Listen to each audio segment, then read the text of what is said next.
What in the world is Dillian White talking about? As the younger generation would say, cap.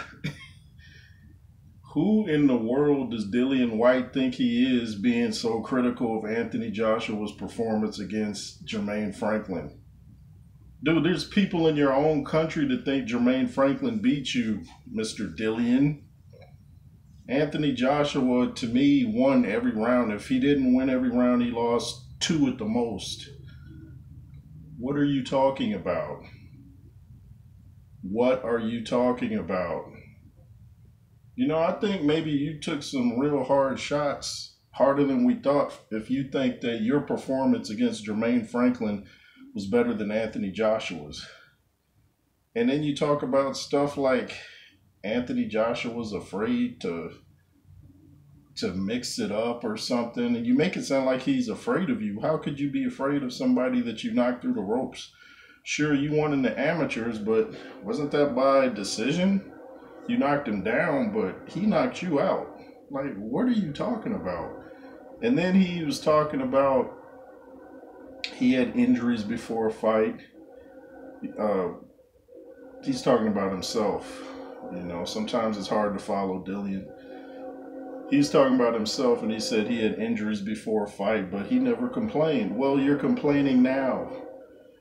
And I mean, if you want to talk about fighters, who does complain about an injury before a fight? No fighter that has any sense is going to say, "Yeah, I have an injury before a fight," because it looks like, for one, you're making excuses, and then number two, they could cancel the fight because you're injured. So fighters usually admit they have injuries after a fight. That's no heroic thing to say.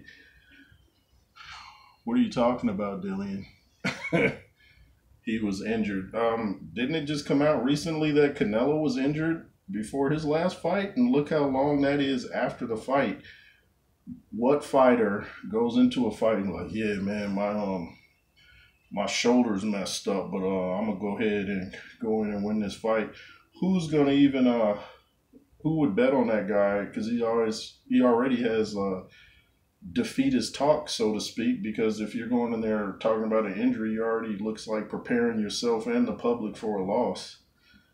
Dude, what is he? The only thing Dillian said that I agreed with is dudes don't want to mix it up now because they want to protect their records and stuff like that. But everything else he said was cap without the gown.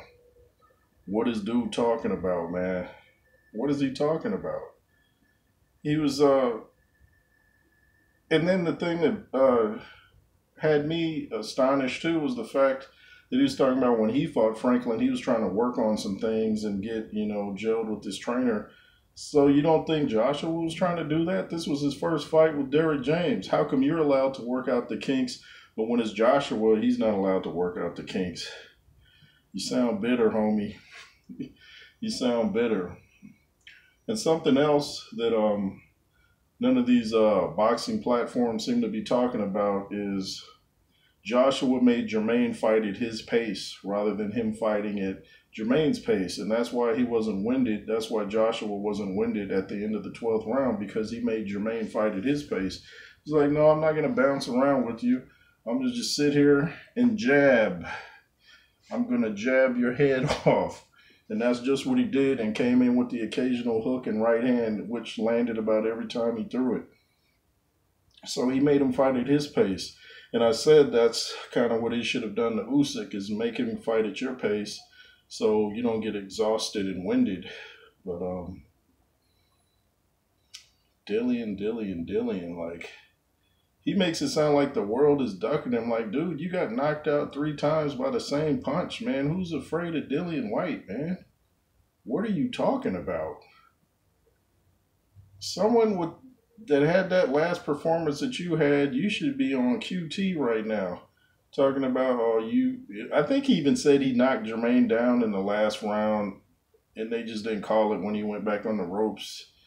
That wasn't a knockdown because he wasn't falling when he hit the ropes. He just leaned back against the ropes. That's not a knockdown. And he's like, well, I at least like tried to finish him, and when he would swing at Joshua, he would like, no, Joshua didn't panic. That's exactly what I said. When Joshua got hit, he kept his composure. Dillian, if you're going to be an analyst, you might want to start at least being fair and not let your personal matters with Anthony Joshua get in the way of what really happened, because I didn't see it like you saw it, and I don't think too many other people saw it like you saw it. I'm like, Dillian is talking like he's a world beater or something. Like he just goes in there and be housing people when he fights. Man, dude, you got knocked out cold by Povetkin. You got knocked out cold by AJ. You got knocked out cold by Tyson Fury by the same punch.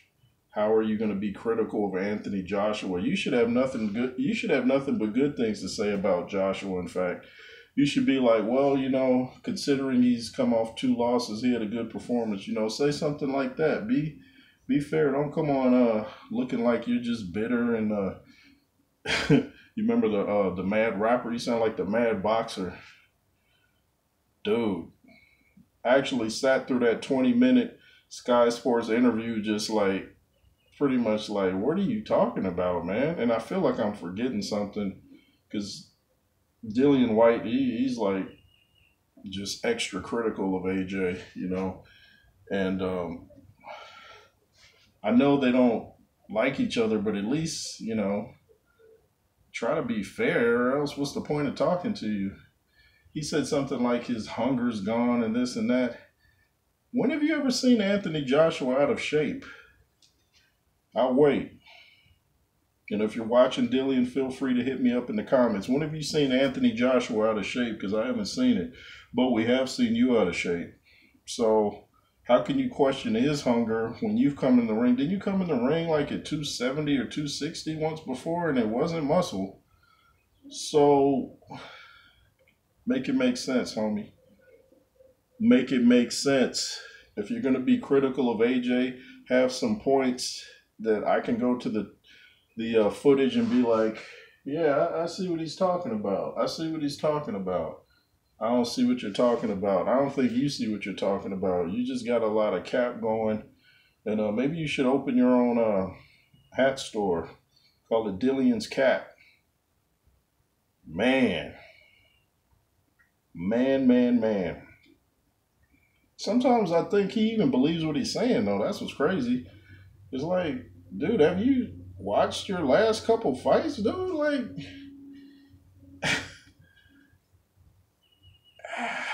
anyway, this has been the J. Roos Theory. Make sure to subscribe and all that stuff. Be fearless. LSR forever.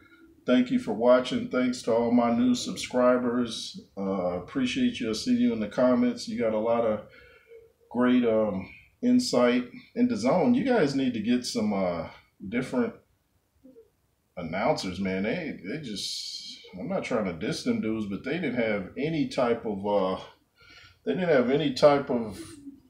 like, it was far different. Go and listen to old HBO telecasts. Listen to Jim Lampley, Larry Merchant, and George Foreman, or even Roy Jones. But these dudes, they just saying they ain't got it, man. The people I watch on YouTube going live sometimes, like Showbiz. I'm on with Andrew Tucker World. We go live. Boxing Wave, Counterpunch News, Counterpunch Boxing News. I mean, they got some energy, man, and some of the stuff they were saying was just like, where they find these dudes? Hey, DAZN, if you need somebody, right here. Anyway, LSR forever. Thanks for watching. Like I said, be fearless. Yay. Yay, yay.